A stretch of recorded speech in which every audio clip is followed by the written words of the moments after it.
السلام عليكم ورحمة الله تعالى وبركاته. إن الحمد لله نحمده ونستعينه ونستغفره ونؤمن به ونتوكل عليه ونعوذ بالله من شرور أنفسنا ومن سيئات أعمالنا. من يهده الله فلا مضل له ومن يضلل فلا هادي له أي فلن تجد له وليا مرشدا. ونشهد أن لا إله إلا الله وحده لا شريك له والذي لا ضد له ولا ند له لا مثل له ولا مثيل له لا وزير له ولا كفيل له لا شبه له ولا شبيه له لا ولد له ولا والد له وهو الواحد الفرد الصمد لم يلد ولم يولد ولم يكن له كفوا أحد. ونشهد أن سيدنا ونبينا وحبيبنا وبشيرنا ونذيرنا وطبيبنا وطبيب أرواحنا وحبيبنا وحبيب ربنا محمدا عبد الله ورسوله أرسله بالحق بشيرا ونذيرا وداعيا إلى الله بإذنه وسراجا منيرا. أما بعد فقد قال الله تعالى في كلامه المجيد وفي فرقانه الحميد أعوذ بالله من الشيطان الرجيم. بسم الله الرحمن الرحيم.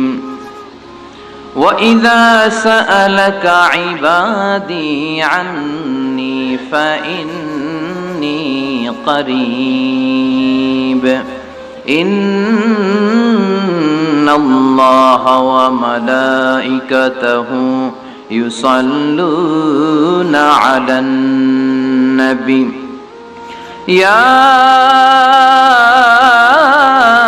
أيها الذين آمنوا صلوا عليه وسلموا تسليما. اللهم صل على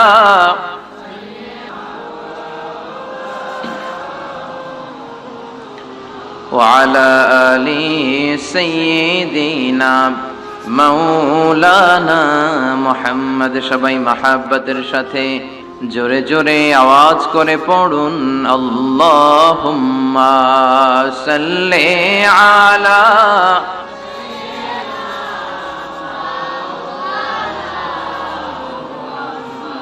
وعلى آل سيدنا মৌলানা মুহাম্মদ। তাহাজ্জুদের জায়নামাজে মরণ দিও প্রভু আমায়, একামতে দিনের কাজে কবুল করে নিও আমায়। তাহাজ্জুদের জায়নামাজে মরণ দিও প্রভু আমায়, একামতে দিনের কাজে কবুল করে নিও আমায়। আল্লাহুম্মা সাল্লি আলা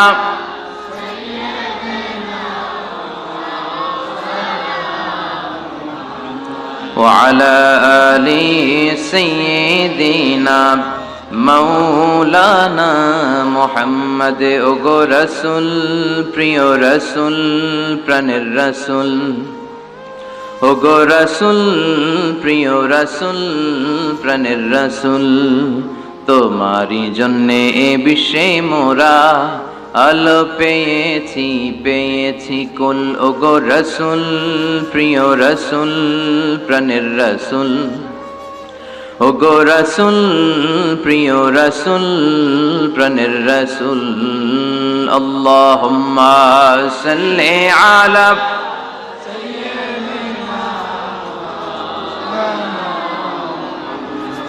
ওয়া আলা আলি সাইয়্যিদিনা মৌলানা মুহাম্মদ। রজব শাবানে বরকতে দাও, রমজান মাসে গুনাহ ঝড়াও।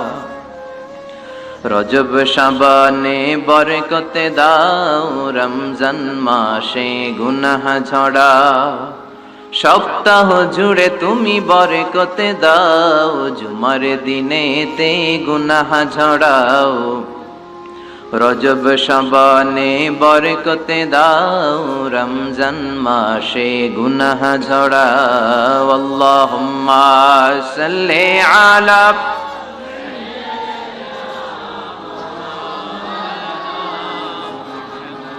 وعلى آل سيدنا مولانا محمد। لا إله إلا الله، لا إله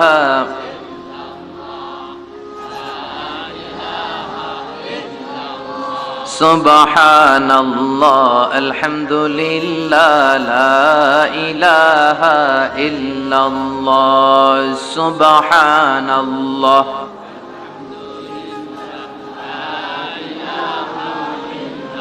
আল্লাহ নামের জিকির করবে যারা, আল্লাহর কাছে প্রিয় তারা। আল্লাহর কাছে প্রিয় যারা, জান্নাতে প্রবেশ করবে তারা। জোরে লা ইলাহা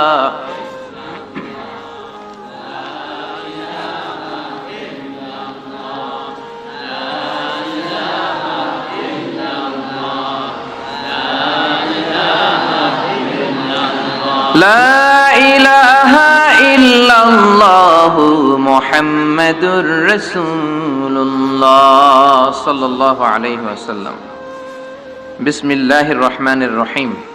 সূর্যপুর হাজী জালালউদ্দিন ভূঁইয়া নুরানী ও হাফিজিয়া মাদ্রাসা প্রাঙ্গণ বার্ষিক তাফসীরুল কোরআনের প্রোগ্রাম। আজকের প্রোগ্রামের সভাপতিত্ব করছেন মুফতি এমদাদুল হক শেরপুরী সাহেব, মুদাররিস, তেজগাঁও কওমি মাদ্রাসা, ঢাকা। হুজুর এসেছেন? কোথায়? আচ্ছা আচ্ছা, আছেন এখানে। প্রধান বক্তা হচ্ছেন মুফাসসিরে কোরআন আলহাজ হযরত মাওলানা আল্লামা নজির আহমদ সাহেব দামাত বারাকাতুহুল আলিয়া, মুহাদ্দিস, জামিয়া নুরিয়া, টঙ্গী, ঢাকা। চমৎকার কথা বলছিলেন। যতগুলো কথা বলেছেন আমরা যেন আমল করতে পারি, আল্লাহ তৌফিক এনায়েত করুক। আমরা পড়ি আমিন। হুজুরের সাথে বেশ 1-2 বছর আগে কোথাও আমার একটা প্রোগ্রাম ছিল, বাট হুজুর অসুস্থ থাকার কারণে হয়তো আসতে পারে নাই, দেখা হয়নি আমার সাথে। কিন্তু এবার দেখা হয়েছে কাতারে। কাতারে আমিও মদিনা থেকে ওমরা করে ফিরতেছি, হুজুরও ফিরতেছেন।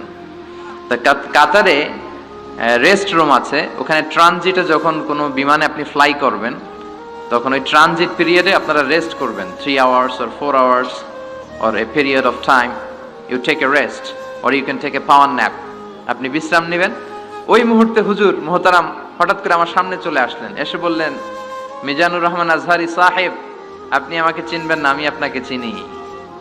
আমি বললাম, হুজুর আপনি কে? তো বললো যে আমি তো নজির আহমদ।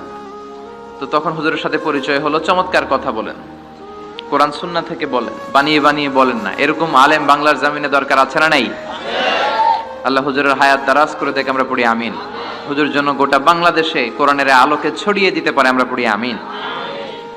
আমাকেও আপনারা রেখেছেন, আপনাদের শুকরিয়া। আরো কথা বলেছে হযরত মাওলানা মুস্তাফা আল হোসেন সাহেব, বাইছাড়া কচুয়া। যারাই কথা বলেছে সকলের কথা আল্লাহ কবুল করুক, আমরা পড়ি আমিন। সূর্যপুর কি আপনাদের গ্রামের নাম? সূর্যপুর, সুন্দর নাম। এই সূর্যপুরের কথা কোরআনে আছে না নাই? ওই যে কয় আছে, কোথায় আছে বলেন তো, বলেন, আপনি বলেন, ভয় পাইছেন? আছে। সূর্যকে আরবিতে বলে আশ-শামস। সূর্যকে আরবিতে কি বলে? আশ-শামস নামে সূরা আছে না নাই? ওয়াশ-শামসি ওয়া দুহাহা আছে না নাই?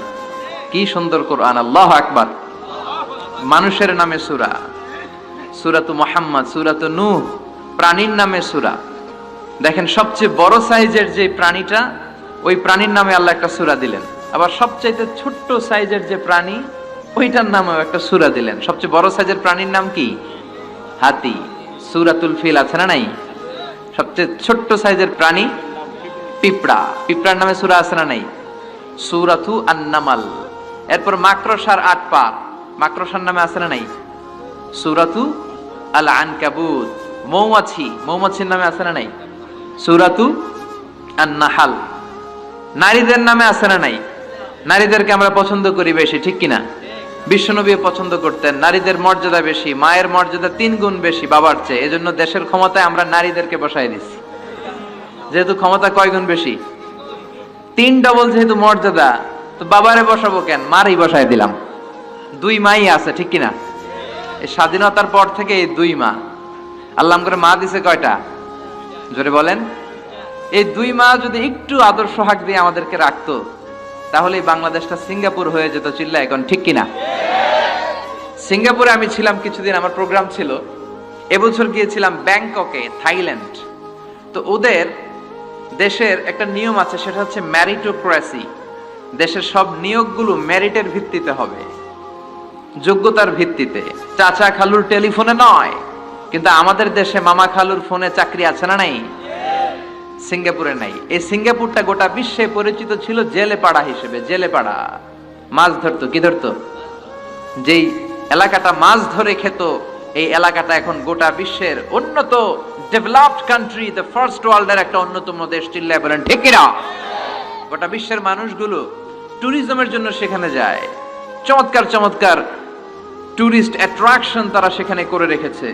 ওদের ছোট্ট একটা দেশ, একটা শহর নিয়ে একটা দেশ। আমাদের এতগুলো জেলা, 64টা জেলা, ওদের এতগুলো জেলা নাই, একটা মাত্র জেলা। ওই জেলার নামেই শহর। জেলাটার নাম সিঙ্গাপুর। মূলত এটা এসেছে ইন্ডিয়ান শব্দ সিংহপুর থেকে। আগে ওখানে সিংহ থাকতো, সিংহপুর থেকে সিঙ্গাপুর। যেহেতু জায়গা কম, সেহেতু তারা 3টা সিঙ্গাপুর বানিয়েছে। উপরে একটা, মাটির নিচে আরো 2টা। আপনি মাটির নিচে গেলে অবাক হয়ে যাবেন, মাটির নিচে আরো 2 সিঙ্গাপুর। সব ট্রেনগুলো, সব গাড়িগুলো মাটির নিচ দিয়ে চলে, উপরেও কিছু আছে। তো বাংলাদেশে এরকম হতে পারতো যদি আমরা ভালো ভালো নেতা পেতাম। জোরে বলেন ঠিক কিনা? আমরা স্বাধীনতা পেয়েছি, কিন্তু স্বাধীনতার মজা আমরা পাই নাই। 71-এ আমাদের উপর জুলুম করেছে পাক হানাদার বাহিনী, আর 71-এর পর আমাদের উপর জুলুম করছে আমাদের ভোট দেয়া নেতারাই। চিল্লায় বলেন ঠিক কিনা? এজন্য নেতা বানানোর সময় বুঝে শুনে বানানোর দরকার আছে না নাই? যারা কোরআন পছন্দ করে, ইসলাম পছন্দ করে, আমরা তাদের সাথে আছি না নাই? আপনি কোরআন নিয়ে যদি রিসার্চ করেন, অবাক হয়ে যাবেন। মানুষের নামে আল্লাহ সূরা দিলেন, প্রাণীর নামে সূরা দিলেন, চাঁদের নামে সূরা দিলেন, সূর্যের নামে সূরা দিলেন। কি অবাক করা কাণ্ড! আবার এই চাঁদকে বিশ্বনবী 2 ভাগ করেছিলেন, সেটাও কোরআনে আছে না নাই? ইকতারাবাতিস সাআতু ওয়ানশাক্কাল কামার ওয়া ইয়ারাউ আয়াতান ইউরিদু ইয়াকুলু সিহরুম মুস্তামির। বিশ্বনবী আঙ্গুলের ইশারায় চাঁদকে 2 ভাগ করেছিলেন। মক্কার কুরাইশরা এসে বলল, আব্দুল্লাহর বেটা মুহাম্মদ, তুমি যদি আকাশের পূর্ণিমার জ্বলজ্বলে চাঁদকে 2 ভাগ করে দেখাতে পারো, তাহলে বিশ্বাস করব যে তুমি নবী। আর যদি দেখাতে না পারো, তাহলে তুমি নবী নও। বিশ্বনবী গ্রিন সিগন্যালের জন্য উপরে তাকালেন, কারণ বিশ্বনবী মন গড়া কিছু বলতেন না। উপর থেকে সিগন্যাল আসলে তারপরেই বলতেন। চিল্লায় বলেন ঠিক কিনা? বিশ্বনবী গ্রিন সিগন্যাল পেলেন। বিশ্বনবী বললেন, অবশ্যই আমি দেখাতে পারবো। শাহাদাত আঙ্গুলি বলি আমরা এটাকে, কিন্তু আরবিতে এটাকে বলা হয় সাব্বাবা। এই সাব্বাবা তুলে উনি বিসমিল্লাহি আল্লাহু আকবার এরকম করলেন। পূর্ণিমার চাঁদটাকে ফেটে 2 ভাগ করে দিল কে? একটা চলে গেল জাবালে আবু কুবাইস, সাফা পাহাড়ের উপরে যে অংশটা।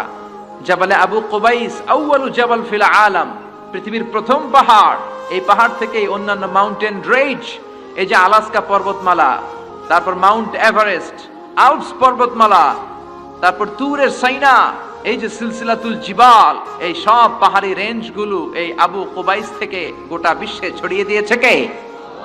চাঁদের এক খণ্ড চলে গেল আবু কুবাইসে, আরেক খণ্ড চলে গেল জাবাল কায়কানের ভেতরে। মক্কার লোকেরা দেখে তো অবাক, কি আজীব তামাশা, চাঁদকে দুই ভাগ করে ফেললো, আবার এই চাঁদকে মিলিয়ে দিল। বিশ্বনবীর এই চমৎকার মুআজিজা দেখে হাজার হাজার মক্কার লোকেরা কালিমা পড়ে মুসলমান হয়ে গেল। এই চাঁদের মধ্যে প্রথমে নেমেছিল নীল আর্মস্ট্রং। কি নাম? মহাকাশে যাওয়ার আগে তার আগে কুকুর পাঠিয়েছিল একটা, নাম হচ্ছে কি? লাইকা। লাইকা নামে একটা কুকুর পাঠিয়েছে, যে মরলে আগে কুত্তায় মরুক, আমরা বেঁচে থাকি, ঠিক কিনা? নাসার বিজ্ঞানীরা আগে কুকুর পাঠিয়েছে, পাঠানোর পরে দেখেন আসে বেঁচে থাকে না। কারণ আপনি মাধ্যাকর্ষণ শক্তির বাইরে গেলে ওখানে কোনো বাতাস নাই, ওখানে কোনো আওয়াজ নাই, ওখানে কোনো অক্সিজেন নাই, বাঁচার পরিবেশও নাই। চিল্লায় বলেন ঠিক কিনা? তারপর গেল ভ্যালেন্টিনা তেরেস্কোভা, প্রথম নভোচারী। এদের সাহসের এই ধারাবাহিকতায় 1969-এ অ্যাপোলো 11 নামে একটা স্পেস শাটল দিয়ে নাসার সেই স্টেশন থেকে নীল আর্মস্ট্রং, এডউইন অলড্রিন আর মাইকেল কলিন্স তিন বন্ধু মিলে একটা স্পেস শাটল দিয়ে চলে গেল চাঁদে। চাঁদে তারা নামলো, দীর্ঘ সফর, প্রচন্ড ক্ষুধা, খাওয়ার কিছু নাই, পকেটে ছিল চকলেট, চকলেট তারা খেলো। ইউনাইটেড স্টেটস অফ আমেরিকার পতাকা তারা সেখানে গেড়ে দিল। নীল আর্মস্ট্রং খেয়াল করে দেখে চাঁদের এই মাথা থেকে ওই মাথার মাঝখানটাতে ফাটা। ফাটিয়েছে কে? চিল্লায় বলেন কে? সে পরবর্তীতে পৃথিবীতে এসে বিশ্বনবীর বায়োগ্রাফি পড়ে জানতে পেরেছে এটা বিশ্বনবী আঙ্গুলের ইশারায় ফাটিয়েছিলেন। পড়েন আল্লাহু আকবার। আবার চাঁদের মধ্যে সে একটা মিউজিক শুনতে পেল। কি শুনতে পেল? চমৎকার একটা মিউজিক, কিন্তু পৃথিবীতে এসে কোথাও এই মিউজিক সে পায় না, কোথাও এই মিউজিকের ক্যাসেট অ্যালবাম খুঁজে পায় না। বলে আমেরিকার একটা প্রেয়ার হলের পাশ দিয়ে সে হেঁটে যাচ্ছে, হঠাৎ দেখে ওই মসজিদের ভেতর থেকে ওই মিউজিকটা বাজে যেটা সে চাঁদে শুনেছে। মসজিদে ঢুকে দেখে একজন লোক কানের মধ্যে দুই হাত দিয়ে এই মিউজিকটা বাজায়। আসলে এটা কি মিউজিক না আজান? চিল্লায় বলেন মিউজিক না আজান? সে ভিতরে ঢুকে মুয়াজ্জিনরে বলে, তুমি এত বড় সিঙ্গার, এত বড় মিউজিশিয়ান, তোমার গান, তোমার মিউজিক চাঁদেও বাজে, কি এটা? সে বলল, এটা গান নয়, এটা মিউজিক নয়, এটা হচ্ছে আজান। চিল্লায় বলেন ঠিক কিনা? সে আজানের ধ্বনি আজও আছে না নাই? কিন্তু এক দলের আজানের ধ্বনি ভালো লাগে না, এরকমও আছে না নাই? কোরআন ভাল লাগে না, আছে না নাই? ইসলাম ভাল লাগে না, আছে না নাই? বিশ্বনবীকে গালি দেয়, এরকম আছে না নাই? বিশ্বনবী গোটা বিশ্বকে শিখিয়েছে সভ্যতা, সংস্কৃতি, সিভিলাইজেশন।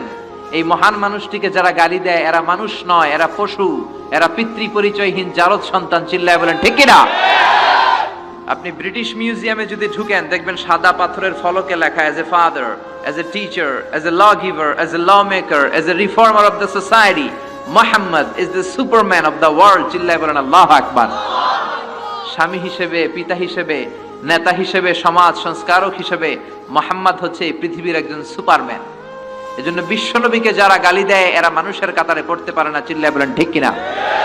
আল্লাহ এদেরকে হেদায়েত দান করুক। আমরা পড়ি আমিন, আর জোরে পড়েন আমিন। আমরা শুরুতেই 3টা তাকবীর দিব, তাকবীর দিয়ে আমরা সংক্ষিপ্ত আলোচনা শুরু করে দিব। পড়েন ইনশাআল্লাহ। আমরা 3টা তাকবীর দেই, আসেন ভাগাভাগি করে দেই। শুরুতে দিবেন যারা বিবাহিত আছেন তারা, তারপর দিবেন যারা অবিবাহিত আছেন তারা, তারপরে দিবেন সবাই মিলে। রাগ করতেছেন? দেয়া যাবে না? বিবাহিত কারা কারা আসছেন দেখি? মাশাআল্লাহ, অনেক বিবাহিত, আলহামদুলিল্লাহ। হাত নামান। অবিবাহিত কারা দেখি? তারা তো সংখ্যায় আরো বেশি, মাশাআল্লাহ। ঠিক আছে, ঠিক আছে। শুরুতে বিবাহিতরা তাকবীর দিবে, আমি পড়বো লিল্লাহি তাকবীর, বিবাহিতরা পড়বে আল্লাহু আকবার। শুরুতে বিবাহিতরা রেডি তো? গলা ফাটিয়ে তাকবীর দেয়া যাবে? শুরুতে বিবাহিতরা দেন লিল্লাহি তাকবীর। মাশাআল্লাহ, অনেক আওয়াজ হয়েছে। এবার অবিবাহিতদের পালা। অবিবাহিতরা রেডি? বিবাহিতদেরকে হারায় দেয়া যাবে? ইনশাআল্লাহ বলবা না? এবার অবিবাহিতদের পালা, লিল্লাহি তাকবীর। মাশাআল্লাহ, যেমন বলেছে তেমনই করেছে। এবার সবাই মিলে তিনটা, এক এক তাকবীরে যাতে প্যান্ডেল কেঁপে যায়। লিল্লাহি তাকবীর, লিল্লাহি তাকবীর, লিল্লাহি তাকবীর। আল্লাহ আমাদের এই তাকবীর গুলোকে কবুল করে নেক। আমরা পড়ি আমিন। আর জোরে পড়েন আমিন। আমি সূরাতুল বাকারার 186 নম্বর আয়াত তেলাওয়াত করেছি। আল্লাহ সেখানে বলছেন, ওয়া ইযা সাআলাকা ইবাদি আন্নী ফাইন্নী কারীব।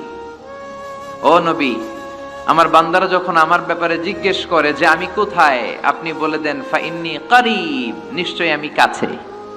আল্লাহ কি কাছে না দূরে?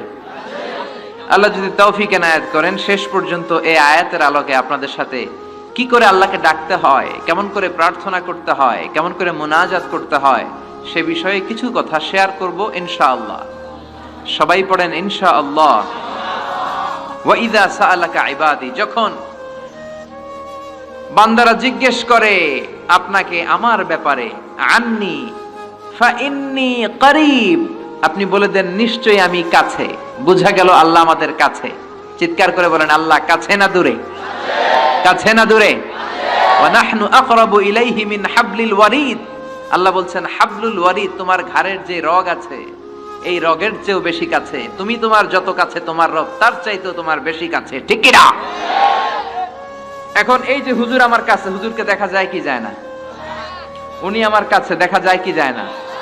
আল্লাহ বললেন আমি তোমাদের কাছে, কিন্তু আল্লাহকে কি দেখা যায়? জোরে বলেন। এখন কাছে হলে তো দেখা যাওয়া উচিত ছিল, ঠিক কি না? কিন্তু আল্লাহকে দেখা যায় না। দেখা যায়? কেউ দেখেছেন? পিছনের কেউ দেখেছেন?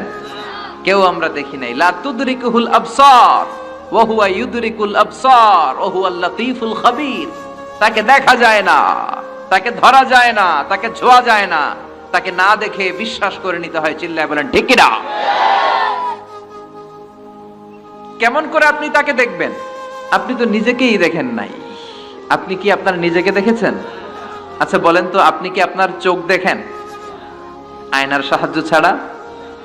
এই যে আমি এখন বসে আছি, আমি কি আমার চোখ দেখতে পাই আয়না ছাড়া? আপনারা আমার চোখ দেখতে পান, আমি আপনার চোখ দেখতে পাই, কিন্তু আমরা কি আমাদের চোখ দেখতে পাই? আমরা কি আমাদের পিঠ দেখতে পাই? আয়নার সাহায্য ছাড়া কি পিঠ দেখেছেন? আয়নার সাহায্য নিয়েও তো পিঠ দেখা অনেক কঠিন, ঠিক কিনা? তো আপনি নিজেকেই দেখেন নাই ঠিক মতো, আর নিজের স্রষ্টাকে দুনিয়াতে বসেই দেখতে চান, এটা অসম্ভব। পৃথিবীতে বসে আল্লাহকে দেখা যায় না। আল্লাহকে দেখতে হলে জান্নাতে যাওয়ার দরকার আছে না নাই? এজন্য রব্বুল আলামিন বলেন, গোলাম আমারে দেখা যায় না, আমারে না দেখে বিশ্বাস করতে হয়, কিন্তু দেখা না গেলেও আমি কাছে না দূরে? কাছে না দূরে? নবীদের মধ্যে সবচাইতে জবরদস্ত পয়গম্বর ছিলেন মুসা আলাইহিস সালাম। বড় মেজাজওয়ালা নবী, রেগে যেতেন খুব বেশি। থাপ্পড় মেরে একবার ফেরাউনের বাবুর্চিকে মেরে ফেলেছিলেন। অনেক শক্তি আল্লাহ তাআলা তাকে গায়ে দিয়েছিল। তিনি একবার আল্লাহকে আবদার করে বসলেন, রব্বি আরিনি আনজুর ইলাইক। আল্লাহ আপনি বলেছেন আপনারা দেখা যায় না, কিন্তু আমি দেখতে চাই। আমি কি করতে চাই? জোরে বলেন। আল্লাহ বললেন, লান তারানি, never you can see me, never you can see me. তুমি আমাকে দেখতে পাবে না, কারণ আমাকে দেখা যায় না। সাইয়েদনা মুসা বললেন আমি দেখতে চাই। আল্লাহ বললেন দেখা যায় না। মুসা বলে দেখতে চাই। আল্লাহ বললেন দেখা যায় না। মুসা আলাইহিস সালাম বললেন, কথা বলেন না কেন? আল্লাহ বললেন, মুসা বললেন, আল্লাহ বললেন। মুসা বলে দেখতে চাই, আল্লাহ বলে দেখা যায় না। কিন্তু সাইয়েদনা মুসা আলাইহিস সালাম ছেড়ে দেবার পাত্র নয়, হেরে যাবার পাত্র নয়, পিছু হটার পাত্র নয়। মনে যেটা উঠেছে আদায় করার পাত্র হলো মুসা, ঠিক কি না? উনি বললেন, রব্বি আরিনি আনজুর ইলাইক। আল্লাহ আপনি আমারে দেখা দেন, আমি দেখতে চাই। আল্লাহ বললেন, লান তারানি, never you can see me. ওরে মুসা, এই বায়না ধরো না, আমারে তো দেখা যায় না। এই পৃথিবীর চামড়ার চক্ষু দিয়ে আমাকে দেখা যাবে না। মুসা বললেন আমি দেখেই ছাড়বো। আল্লাহও বুঝাতে পারেন না, মুসাও ছাড়েন না। অবশেষে নবীর আবদার রব্বুল আলামিন শুনতে রাজি হলেন। আল্লাহ বললেন, মুসা আগামীকাল অমুক সময়ে গোসল করে ওযু করে তুর পাহাড়ে চলে আসবা। তুমি যখন দেখতেই চাও আগামীকাল তুর পাহাড়ে চলে এসো। সাইয়েদনা মুসা আলাইহিস সালাম তুর পাহাড়ে চলে এসেছেন, কারণ উনার ফিলিংস আমাদের ফিলিংস একরকম নয়। আমরা কি আল্লাহর কথা শুনি? জোরে বলেন। কিন্তু ওয়া কাল্লামাল্লাহু মুসা তাকলিমা, উনি আল্লাহর কথা শুনতেন। তো উনার চিন্তা হচ্ছে যার কথাটা এত সুন্দর, না জানি উনি দেখতে কত সুবহানাল্লাহ পড়বেন না? আল্লাহ বললেন মুসা আগামীকাল আসো, তুর পাহাড়ে আসো। সাইয়েদনা মুসা আলাইহিস সালাম তুর পাহাড়ের উপর চলে গেলেন। আল্লাহ বললেন মুসা এটা যেন তেন কোনো খেলা না। আবার তোমারে জিজ্ঞেস করতে চাই, আসলেই তুমি দেখতে চাও কিনা? মুসা আলাইহিস সালামের এক কথা এক দাবি, দেখতে চাই। এক কথা এক দাবি, সেটা কি? আমি দেখতে চাই খোদা, আমি দেখতে চাই আপনাকে। আল্লাহ বললেন মুসা এটা সাধারণ খেলা নয়, এটা বিপিএল এর খেলা নয়, এটা আইসিসি নয়, এটা ফিফার খেলা নয়, এটা মুসার সাথে বিশ্ব গভর্নমেন্টের খেলা, ঠিক কি না? এটা সাধারণ খেলা না, it's a very dangerous game. তুমি যদি স্টার্ট করো, you have to go until the last moment, শেষ পর্যন্ত তোমাকে যেতে হবে, ঠিক কি না? মুসা আলাইহিস সালাম এক পায়ে খাড়া। সাইয়েদনা মুসা বললেন আমি রাজি। আল্লাহ বললেন ওকে, তাহলে খেলা শুরু করে দিলাম। ও মুসা তুমি দাঁড়িয়ে থাকো, খেলা এখন শুরু হয়ে যাবে। রব্বুল আলামিন মুসা আলাইহিস সালামের চারিদিকে অন্ধকার করে দিলেন। কি করে দিলেন? চারিদিকে 4 ফারসাক এলাকা, 1 ফারসাকে 12 মাইল, 4 ফারসাকে অনেক লম্বা একটা জায়গা, 3 × 36 কিলোমিটার জায়গা আল্লাহ অন্ধকার করে দিলেন। ঘুটঘুটে অন্ধকার, এত অন্ধকার সাইয়েদনা মুসা আলাইহিস সালাম নিজের হাতটাও নিজে দেখে না। এবার মনের মধ্যে একটু ভয় চলে আসছে, কোন আওয়াজ নাই, অন্ধকার। এবার মনের মধ্যে ভয় এসেছে, কিন্তু আল্লাহকে দেখতে চায়, ওই নেশায় এখন অন্তরের মধ্যে কিছু সাহস আছে না নাই? সাহস নিয়ে দাঁড়িয়ে আছেন। এবার আল্লাহ চারিদিকে আলোকিত করে দিলেন। এবার বললেন মুসা আরো কিছু কাজ আছে, তোমার চারদিকে 4 ফারসাক এরিয়ার মধ্যে কোনো প্রাণী থাকতে পারবে না, কোনো মশা থাকবে না, মাছি থাকবে না, ইঁদুর থাকবে না, ব্যাঙ থাকবে না, পাখি থাকবে না, সবগুলো পশু আর প্রাণীকে বললেন, আল্লাহ বললেন তোমরা বাইরে চলে যাও, বাউন্ডারির বাইরে চলে যাও। বাংলাদেশের সাথে ইন্ডিয়ার খেলা, আপনারা দর্শক মাঠে ঢুকতে পারবেন? বলেন ঢুকলে খেলা হবে? খেলাটা হবে। আল্লাহ বললেন সবাই বাইরে চলে যাও, সব বাইরে চলে গেল। এবার আল্লাহ বললেন মুসা তোমার 2 কাঁধের মধ্যে 2 ফেরেশতা আছে না নাই? কিরামান, তাদেরকেও বাইরে পাঠানোর দরকার আছে না নাই? আল্লাহ বললেন তোমরাও 4 দিক থেকে বাউন্ডারি দেয়া এরিয়ার বাইরে তোমরা চলে যাও।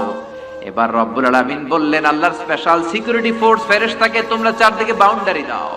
স্পেশাল সিকিউরিটি ফোর্স ফেরেশতা কাঁধের সাথে কাঁধ লাগিয়ে, পায়ের সাথে পা লাগিয়ে 4 দিকে একটা বাউন্ডারি দিলেন। চিল্লায়ে বলেন আল্লাহু আকবার। এবার সাইয়েদনা জিবরাইলকে আল্লাহ বললেন ও জিবরাইল তুমিও ঢোকার চেষ্টা করো না, তুমিও বাইরে চলে যাও। সুবহানাল্লাহ। সাইয়েদনা জিবরাইল বলে আল্লাহ আমাকে তৈরির পর থেকে, আমাকে রূহ দেওয়ার পর থেকে আজ পর্যন্ত তোমারে আমি দেখি নাই। সিদরাতুল মুনতাহা হলো আমার লাস্ট বর্ডার, ওই বর্ডারে কান লাগিয়ে তুমি যা বলো শুনি, ওই কথাগুলো নবীদের কাছে পৌঁছে দেই, এটাই আমার ডিউটি। আজ পর্যন্ত আমিও তোমারে দেখি নাই, তোমার নূর এখনো দর্শন লাভ করি নাই, আমিও দেখতে চাই। আমার ভাই মুসার সাথে আমাকেও দেখতে দাও। আল্লাহ বলল no no, this game is between Musa and me. এটা মুসার সাথে আমার খেলা, তোমার তো খেলা নাই, ঠিক কি না? জিবরাইল তুমিও বাইরে চলে যাও। সাইয়েদনা জিবরাইলও বাইরে চলে গেলেন। এবার একেবারে গ্রাউন্ড রেডি, স্টেডিয়াম রেডি, এবার খেলা হবে। খেলা কি হবে? জোরে বলেন কি হবে? মুসা আলাইহিস সালাম আর বিশ্ব গভর্নমেন্ট, আল্লাহর সাথে খেলা। আল্লাহ বললেন মুসা তুমি উপরের দিকে তাকাও। সাইয়েদনা মুসা আলাইহিস সালাম উপরের দিকে তাকালেন, দেখলেন প্রথম আকাশ দেখা যায়, তারপরে দ্বিতীয় আকাশ, তৃতীয় আকাশ, সব দেখতে আরম্ভ করলেন। প্রথম আকাশ, এটা বিশাল একটা area, it's a big space, we can't imagine. এটা কত বড় আমরা কল্পনাও করতে পারি না, বিশাল। এই যে ছোট্ট একটা জায়গায় আমরা কুমিল্লাতে বসে আছি। কুমিল্লা হলো বাংলাদেশের 64 জেলার একটা জেলা। 64 জেলা নিয়ে আমাদের সুজলা সুফলা শস্য শ্যামলা বাংলাদেশ। এই বাংলাদেশ হচ্ছে পৃথিবীর অনেকগুলো দেশের মধ্যে থেকে ছোট্ট একটা দেশ। এক কানাডা বাংলাদেশ থেকে 100 গুণ বড়, এক রাশিয়া বাংলাদেশ থেকে 200 গুণ বড়। এরকম 200টা দেশ নিয়ে এই পৃথিবী, তার মধ্যে দেশগুলো হচ্ছে 30 ভাগ আর সাগর হচ্ছে 70 ভাগ। চিল্লায়ে বলেন আল্লাহু আকবার। তার মানে এই পৃথিবীর তুলনায় কত ছোট্ট একটা জায়গায় এই সূর্যপুরে আমরা বসে আছি। কত নগণ্য আমি, কত ক্ষুদ্র আমি, কত ছোট্ট আমি, ঠিক কি না? এই পৃথিবীটা হচ্ছে আমাদের সৌরজগতের অনেকগুলো গ্রহের মধ্যে থেকে ছোট্ট সাইজের একটা গ্রহ। এই যে সূর্যের আলো আমরা প্রতিদিন পাই, যেটার আলো প্রায় 8 মিনিট 20 সেকেন্ড ব্যয় করে আমাদের দিকে আসে, সেকেন্ডে 1,86,000 মাইল বেগে। এই সূর্যটা এত বিশাল পৃথিবীর চাইতে 13 লক্ষ গুণ বড়। আরো আসতে বলেন সুবহানাল্লাহ। সূর্যই কি পৃথিবীর সবচাইতে বড় সাইজের তারা? নো, সূর্যের চেয়েও অনেক বড় তারা আছে। ব্যাটেল জিউস নামে একটা তারা আছে, যেই তারাটা, যে সূর্য পৃথিবীর চেয়ে 13 লক্ষ গুণ বড়, ওই ব্যাটেল জিউস তারা সূর্যের চেয়ে 33 কোটি গুণ বড়। তার মানে এই না ব্যাটেল জিউসই পৃথিবীর সবচেয়ে বড় তারা। সূর্যের পরে পৃথিবীর সবচেয়ে কাছের তারার নাম হচ্ছে প্রক্সিমা সেন্টরাই, তারপরে আলফা সেন্টরাই এ, আলফা সেন্টরাই বি, এটা ক্যারিনা, ব্যাটেল জিউস, এরকম করতে করতে এক একটা তারা বিশাল বড়। এই সবগুলো তারা মিলে আমাদের গ্যালাক্সি। আমাদের গ্যালাক্সিতে অনেকগুলো তারা। আমাদের গ্যালাক্সির নাম হচ্ছে মিল্কি ওয়ে। এর মানে এই নয় মহাবিশ্বে মাত্র একটা গ্যালাক্সি। বিজ্ঞানীদের ধারণা প্রথম আকাশের নিচে প্রায় 400 বিলিয়ন গ্যালাক্সি রয়েছে। চিল্লায় পড়েন আল্লাহু আকবার। এরকম হাজারো গ্যালাক্সি নিয়ে আমাদের ইউনিভার্স, এরকম হাজারো ইউনিভার্স গোটা বিশ্বে আছে না নাই? এই সবগুলোকে প্রথম আসমানের নিচে রেখে আসমানটাকে সুশোভিত করেছে কে? সাইয়েদনা মুসা আলাইহিস সালাম প্রথম আসমানের দিকে তাকালেন, ওনার চোখের পাওয়ার বাড়িয়ে দিল কে? উনি এই গ্যালাক্সি দেখতে আরম্ভ করলেন, ব্ল্যাক হোল দেখতে আরম্ভ করলেন, ইউনিভার্স গুলো দেখতে আরম্ভ করলেন, ডিফারেন্ট ল অফ নেচার নিয়ে যত ইউনিভার্স আছে তিনি দেখলেন। তারপরে দ্বিতীয় আকাশ, একটার চাইতে আরেকটা বড়, একটার চেয়ে আরেকটা বড়। আমরা কিন্তু প্রথম আকাশ দেখি না। নাসার বিজ্ঞানীরা আজীবন গবেষণা করেও প্রথম আকাশের নাগালে যেতে পারবে না। তারা যেখানে যায় এটা হচ্ছে প্রথম আকাশের মহাশূন্য। এটা কি? প্রথম আকাশের মহাশূন্য, তারপরে প্রথম আকাশ, তারপরে দ্বিতীয় আকাশের মহাশূন্য, তারপরে দ্বিতীয় আকাশ, তারপরে তৃতীয় আকাশের মহাশূন্য, তারপর তৃতীয় আকাশ। একটার চাইতে আরেকটা বড়। কত বড়? বিশ্বনবী বললেন তোমার হাতের আংটিটা, কোনটা? আংটিটা যদি সাহারা মরুভূমিতে ফেলে দাও, তাহলে সাহারা মরুভূমির তুলনায় তোমার আংটি যত ছোট, আল্লাহর দ্বিতীয় আকাশের তুলনায় আল্লাহর প্রথম আকাশটা ঠিক তত ছোট। এভাবে তৃতীয় আকাশ আরো বড়, চতুর্থ আকাশ আরো বড়। সাইয়েদনা মুসা আলাইহিস সালাম দেখলেন 7 আকাশ দেখলেন। তারপরে তিনি দেখলেন সিদরাতুল মুনতাহা দেখা যায়, সেখান থেকে দেখলেন 4টা ঝর্ণা, 4টা নদী, 2টা জান্নাতে ঢুকেছে, 2টা নদী সিদরাতুল মুনতাহা থেকে দুনিয়ায় এসেছে। একটা নদীর নাম হলো মিশরের নীল নদী, আর একটা হলো ইরাকের দজলা নদী। সুবহানাল্লাহ। তারপরে নজর করে তাকালেন, সেখানে দেখলেন তিনি কোরআনের বাড়ি দেখা যায়। বাল হুয়া কুরআনুম মাজিদুম ফি লাওহিম মাহফুজ। নাম শুনেছেন? লাউহে মাহফুজ কার বাড়ি? কোরআনের বাড়ি। লাউহে মাহফুজ কার বাড়ি? নজর করে দেখে কোরআনের বাড়ি দেখা যায়। সাইয়েদনা মুসা আলাইহিস সালামের চোখের পাওয়ারকে বাড়িয়ে দিয়েছে কে? ওনার চোখের মেকানিজম, মেগাপিক্সেলকে প্রখর করে দিয়েছে কে?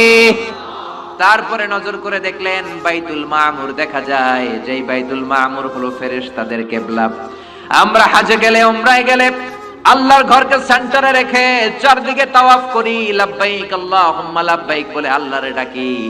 ফেরেশতারা এই কাবার চারদিকে তাওয়াফ করে না, তাদের জন্য আরেকটা ঘর, আল্লাহর বানানো আরেকটা ঘর 7 আকাশের উপর আছে না নাই? সেটার নাম হচ্ছে আল বাইতুল মামুর। সব ফেরেশতারা সেখানে তাওয়াফ করে, একবার করে ঢুকে 70,000 জন। একবার যারা ঢুকার চান্স পায় কিয়ামত পর্যন্ত দ্বিতীয়বার চান্স তার কপালে জুটবে না। কোন সুবহানাল্লাহ।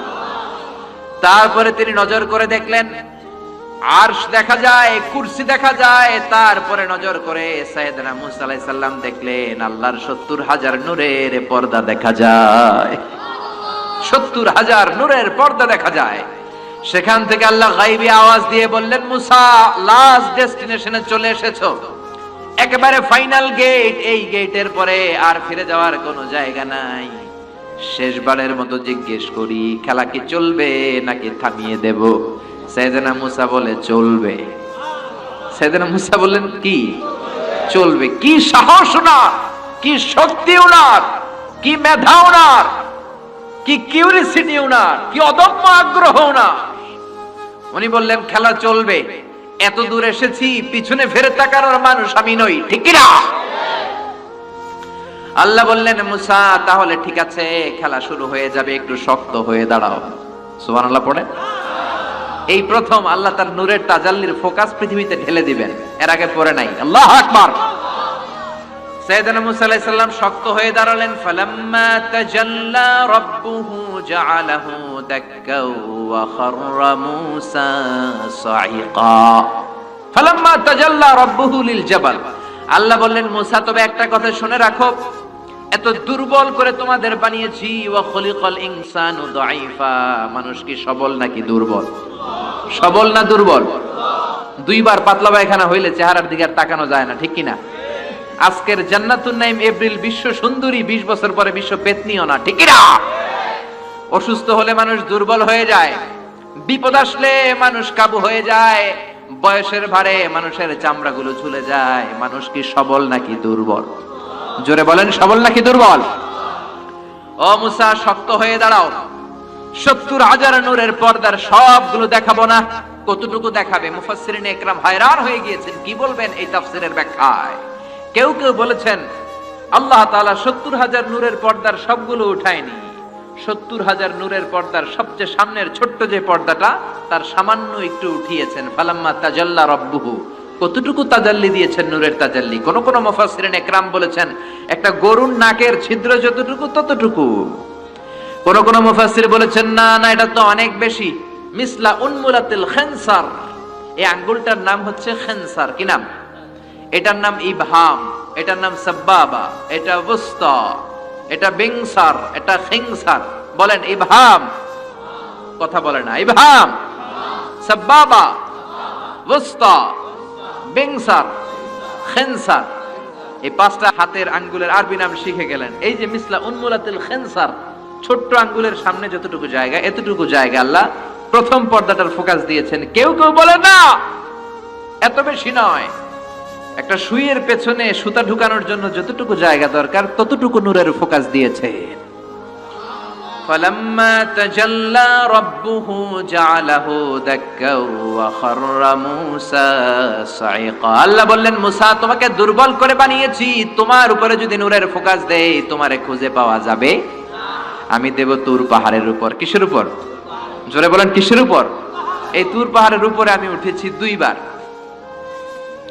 ফেরাউনের লাশটাকে দেখেছি আমি একবার, পুরো লাশটাকে আল্লাহ শুটকি বানিয়ে রেখেছেন। শুটকি, এরকম টেবিলের উপর শোয়া শুটকি।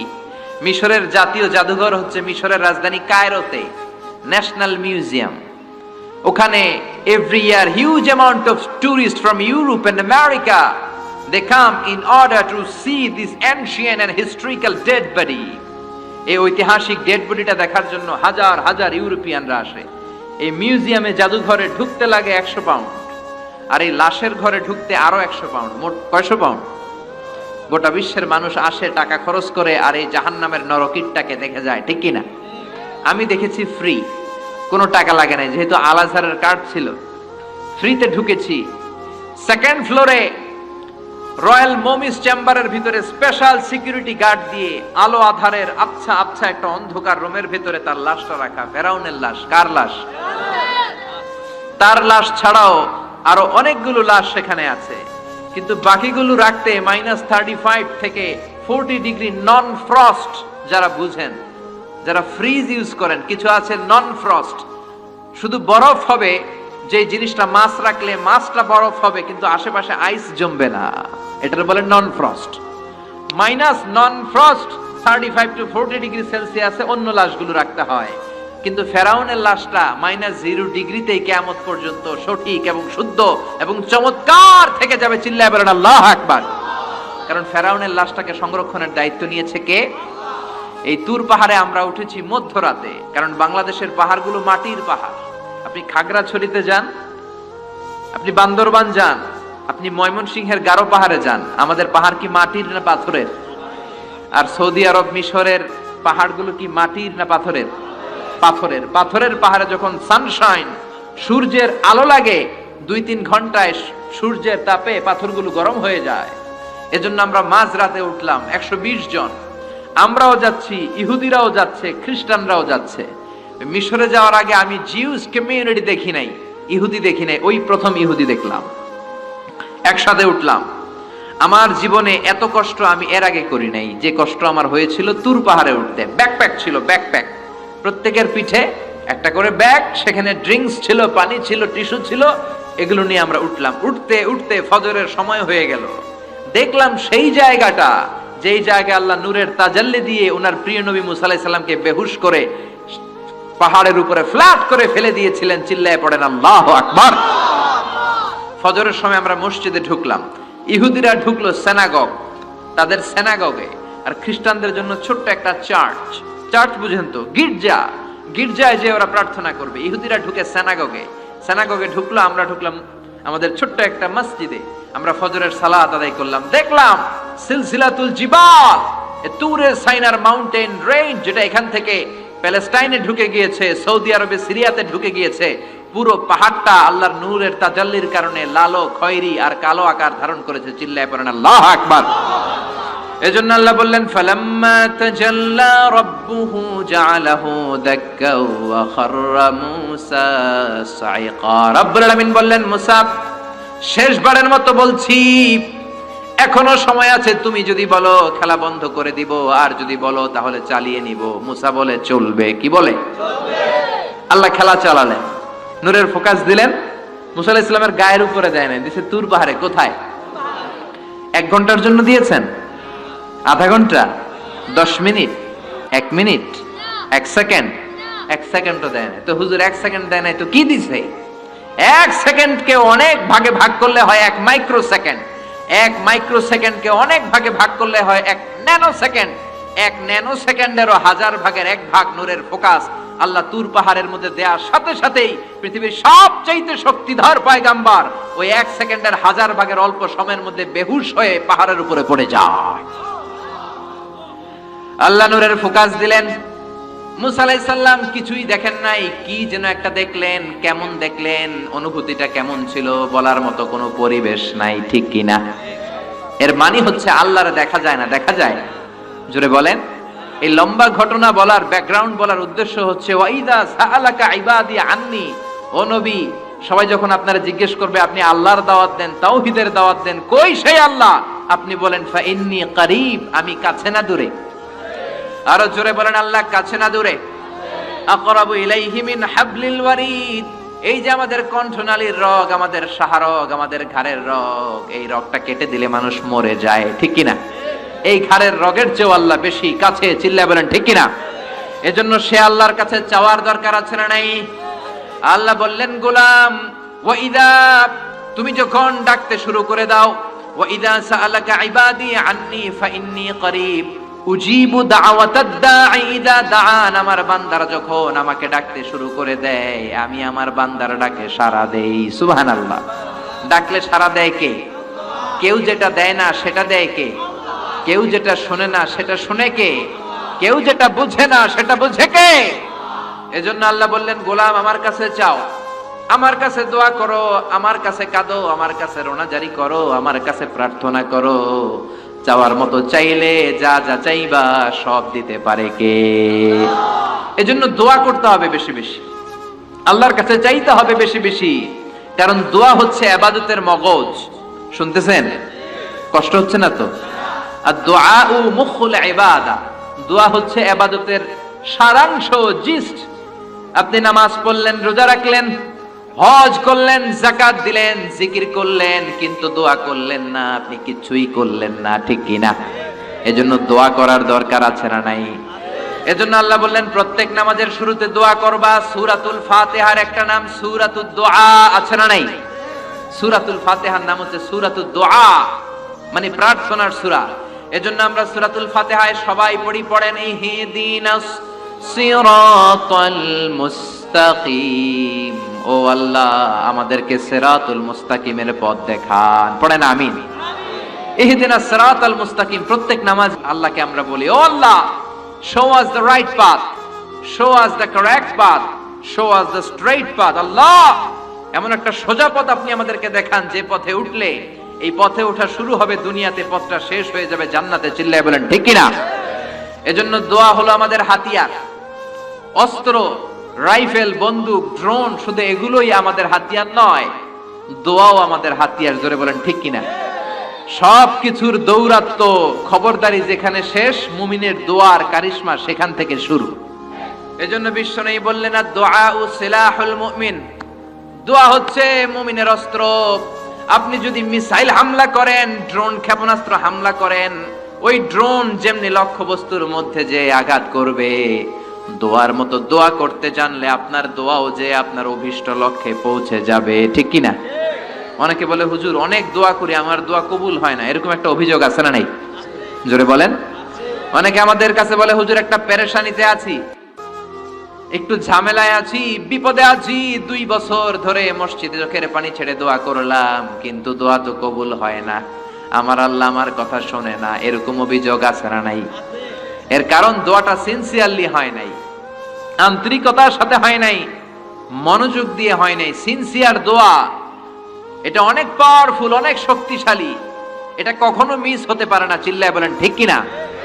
বিশ্বনবী বললেন দোয়া এত পাওয়ারফুলি, আত-তাকদীরু লা ইয়ারুদ্দু ইল্লা বিদ-দুআ, মানুষের তাকদীরের কোনো চেঞ্জ নাই, কোনো পরিবর্তন নাই, কিন্তু তাকদীরের যদি কোনো কিছু চেঞ্জ হয়ে যায় সেটা হলে দোয়ার মাধ্যমে হয়ে থাকে।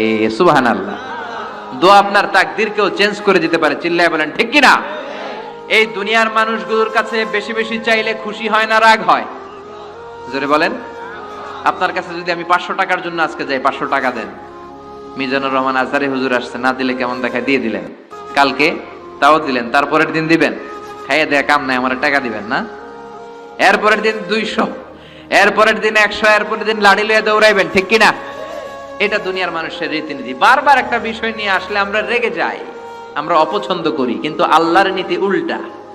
আল্লাহর কাছে বারবার চাইলে আল্লাহ খুশি হয়, ঠিক কিনা? তিরমিজির বর্ণনায় বিশ্বনবী বললেন, ইন্নাহু মান লাম ইয়াসআলিল্লাহ ইয়াগদাব আলাইহি, যে ব্যক্তি আল্লাহর কাছে চায় না আল্লাহ তারে পছন্দ করে না। সুবহানাল্লাহ। আর যে ব্যক্তি আল্লাহর কাছে চায় তারে আল্লাহ পছন্দ করে, ঠিক কিনা? এজন্য চাইতে রাজি আছেন? দোয়া করতে রাজি আছেন? কার কাছে করবেন? নাকি ছোট হুজুরের কাছে, বড় হুজুরের কাছে, দাদা হুজুরের কাছে, ল্যাংটা বাবার কাছে, খাজা বাবার কাছে, দুর্গায় যে, দরগায় যে, কোথাও যে কিছু আমরা চাইবো না, চাইবো একজনের কাছে। তিনি কে?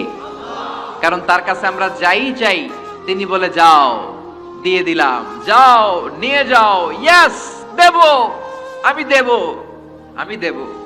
তিনি সব সময় বলে আমি দেব, তিনি সব সময় বলে ইয়েস, নো এটা তিনি বলে না। আল্লাহ ডিকশনারিতে নো নাই, কি নাই? আপনি যখনই চাইবেন আল্লাহ বলে ইয়েস দেব। তাহলে বলবেন হুজুর এত কিছু চাইলাম দিল না কেন? আপনার মন মতো দিবে না, আল্লাহর দেওয়ার একটা ক্যাটাগরি আর সিস্টেম আছে না নাই? আল্লাহ 3 ক্যাটাগরিতে দেয়। কয় ক্যাটাগরিতে? 3 ক্যাটাগরি। ক্যাটাগরি নাম্বার 1, আপনি চোখের পানি ছেড়ে আল্লাহর কাছে কিছু চাইলেন, আল্লাহ বলে দেব, ইয়েস। কি বলে? কারণ আল্লাহর কাছে তো নো নাই, কি নাই? না বলে না, চাইলে আল্লাহ না করতে জানে না, আল্লাহ বলে ইয়েস দেব, দিয়ে দেয়, আমরা খুশি হয়ে যাই, আমরা নাচতে শুরু করি, ঠিক কিনা? Category number 1। শুনতেছেন না বোধহয়? কষ্ট হচ্ছে নাকি মুনাজাত দিয়ে দিব? শুনবেন আরো কয়েক মিনিট? ক্যাটাগরি নাম্বার 1, চাইলাম দিয়ে দিল, ইয়েস। এবার ক্যাটাগরি নাম্বার 2, চোখের পানি ছেড়ে একটা কিছু চাইলাম, তখনও বলে ইয়েস। কি বলে? কারণ ওনার কাছে তো নো নাই, কি নাই? আল্লাহ বলে ইয়েস দেব, তবে এখন না, পরে দেব। কখন দিলে আমার জন্য ভালো, আমার চেয়েও ভালো জানে কে? কখন দিলে আমার জন্য ভালো, আমার চেয়েও ভালো জানে কে? আল্লাহ বলে এখন দিলে ভালো হবে না, তোর চেয়ে আমি ভালো জানি, যখন দিলে তোর জন্য ভালো হয় তখন দিয়ে দেব। সুবহানাল্লাহ। 2টা গেল। এবার হইল ক্যাটাগরি নাম্বার 3, চোখের পানি ছেড়ে আপনি আল্লাহর কাছে চাইলেন, আল্লাহরে ডেকে বললেন আল্লাহ আমাকে তুমি এটা দাও, আল্লাহ তখনও বলে ইয়েস। কি বলে? কারণ ওনার কাছে কি নাই? নো নাই, উনি না বলতে জানে না, চাইলেই বলে ইয়েস দেব, তবে এখনো দেব না, পরেও দেব না। কিয়ামতের ময়দানে যেদিন বিপদে পড়ে চিল্লা চিল্লি করবা, ওই দিন তোমারে দেব। সুবহানাল্লাহ। চিল্লায় পড়েন আল্লাহু আকবার। এই জন্য চাইতে হবে একজনের কাছে, তিনি কে? সব নবীরা বিপদে পড়ে চেয়েছেন কার কাছে? সাইয়েদনা আদম আলাইহিস সালাম না বুঝে শয়তানের ওয়াসওয়াসায় পড়ে ছোট্ট একটা ভুল করলেন, কেঁদে কেঁদে মুনাজাত করলেন কার কাছে? পড়েন সবাই, রব্বানা যালামনা আনফুসানা ওয়া ইল্লাম তাগফির লানা ওয়া তারহামনা লানাকুনান্না কুন্না মিনাল খাসিরিন। আল্লাহ, আমি গুনাহ করেছি, অন্যায় করেছি, অপরাধ করেছি, আপনি যদি ক্ষমা না করেন, ক্ষমা করার মতো দ্বিতীয় আর কেউ আছে নাকি বলেন? আছে? এজন্য ক্ষমা চাইবেন কার কাছে? আরো জোরে কার কাছে? নিরাশ হওয়ার কারণ নাই। কত গুনাহ করেছেন, কত অন্যায় করেছেন, আপনার গুনাহ যত বড়ই হোক, আল্লাহর দয়া তার চেয়েও বড়, ঠিক কি না? আবার সাইয়েদনা ইব্রাহিম আল্লাহর কাছে নামাজের দোয়া করলেন। কিসের দোয়া? রব্বি জাআলনি মুকিমাস সালাতি ওয়া মিন যুররিয়াতি রব্বানা ওয়া তাকাব্বাল দুআ। ও আল্লাহ, আপনি আমার নামাজ কায়েমকারী বানিয়ে দেন, আমার ছেলেটার নামাজ কায়েমকারী বানিয়ে দেন, আমার দোয়াটা আপনি কবুল করে নেন। পড়েন আমিন।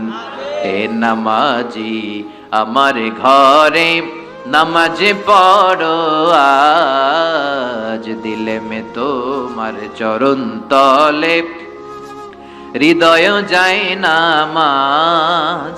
হে নামাজি আমার ঘরে নামাজ পড়ো আজ, দিলে মে তোমার চরণ তলে হৃদয় যায় নামাজ। পড়েন আল্লাহু আকবার।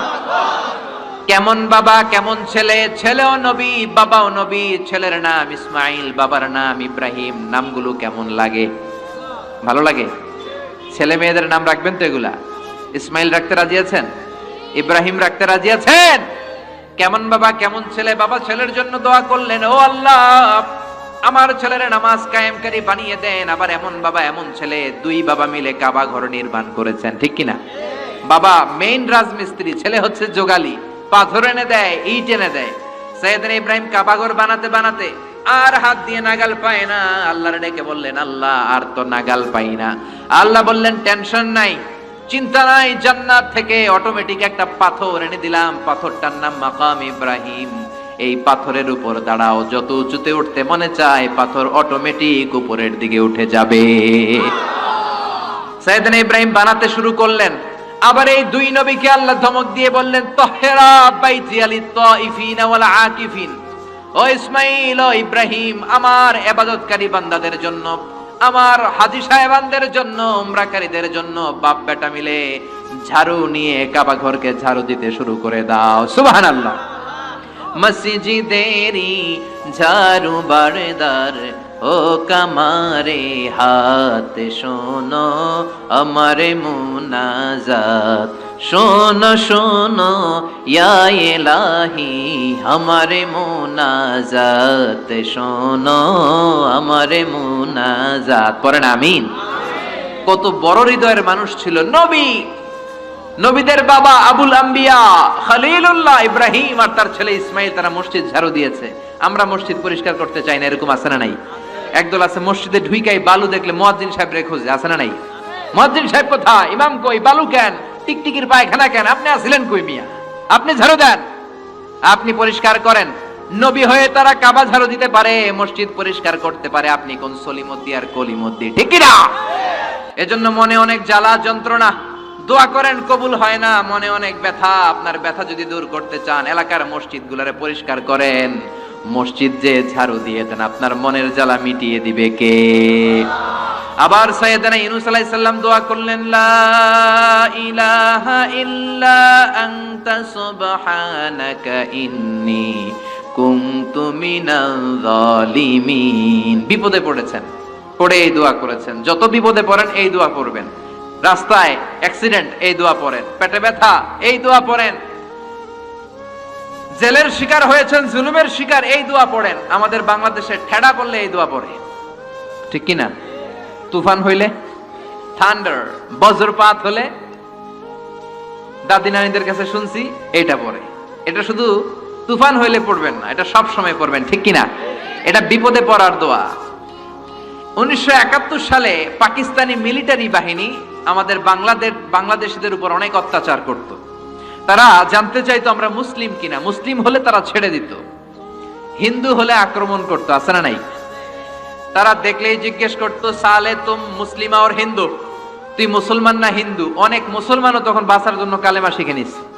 তো এক বাঙালি মুসলমানরা এক পাকিস্তানি মিলিটারি বাহিনী 71 সালে ধরছে, বেটা বল মুসলিম আর হিন্দু, তুই মুসলমান নাকি হিন্দু? বাঙালি কয় হাম মুসলিম, আমি মুসলিম।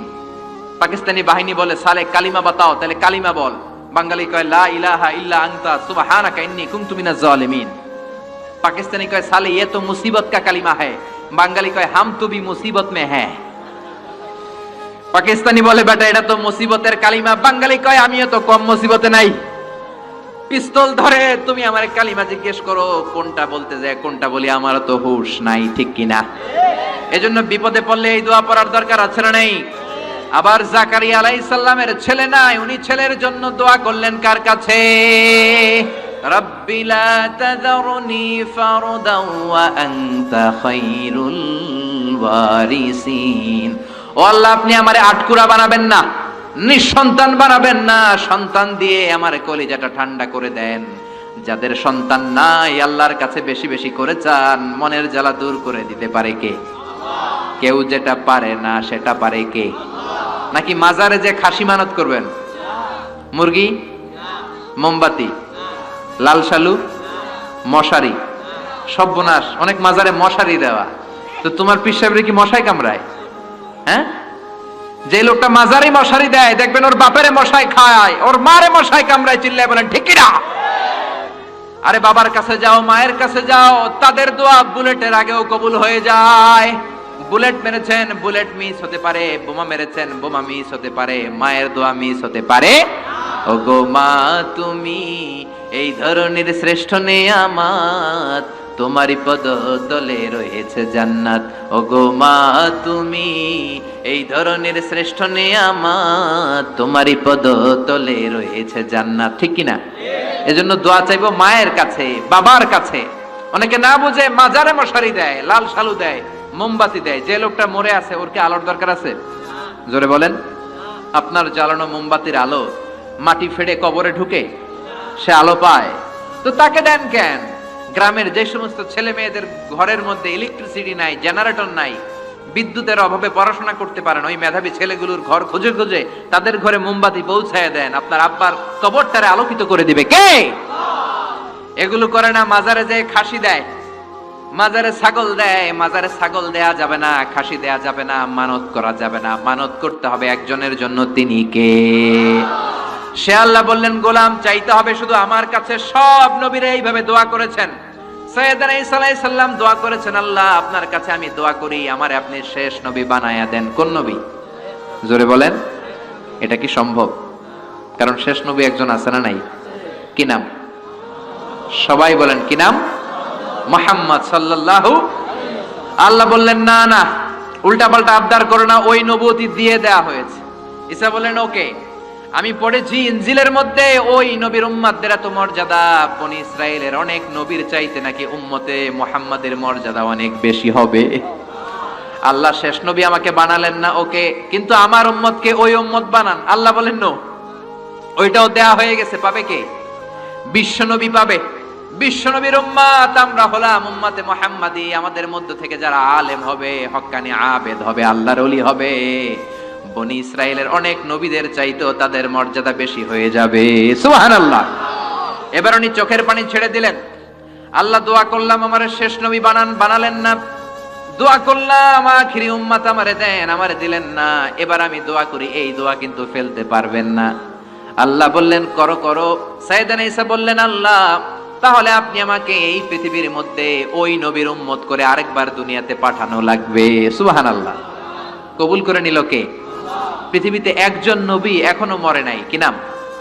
ঈসা আলাইহিস সালাম। উনি আসবেন। ইমাম মাহাদির 7 বছর যখন হবে, তার গভর্নিং 7 বছর চলে যাওয়ার পরে আসবেন। ঈসা আলাইহিস সালাম যখন আসবেন, এসে দাজ্জালকে, অ্যান্টি খ্রাইস্টকে নিজ হাতে হত্যা করবেন। চিল্লায় বলেন ঠিক কিনা?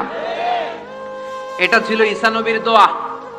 এবার বিশ্ব নবী কোন দোয়া করেছেন জানার দরকার আছে না নাই?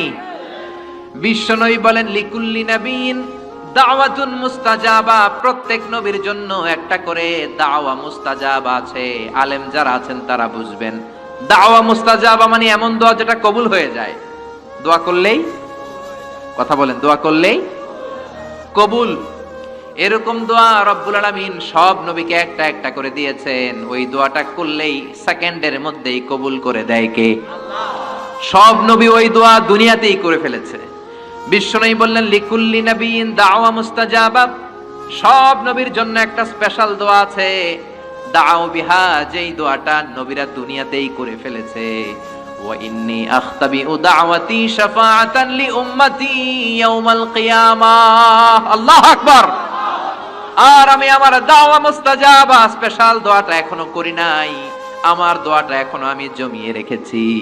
কিয়ামতের কঠিন ময়দানে আমার উম্মত যখন বিপদে পড়ে যাবে, আমার উম্মতের জান্নাতে যাওয়ার ব্যাপারে ঝামেলা লেগে যাবে, আল্লাহর অনুমতি ক্রমে শাফাত করে করে আমি আমার উম্মতদেরকে জান্নাতে ঢুকিয়ে দেব। তখন আমি ওই দোয়াটা করব। বিশ্বনবী সেজদায় পড়ে থাকবেন কিয়ামতের ময়দানে, সব নবীরাও বলবে ইয়া নাফসি ইয়া নাফসি।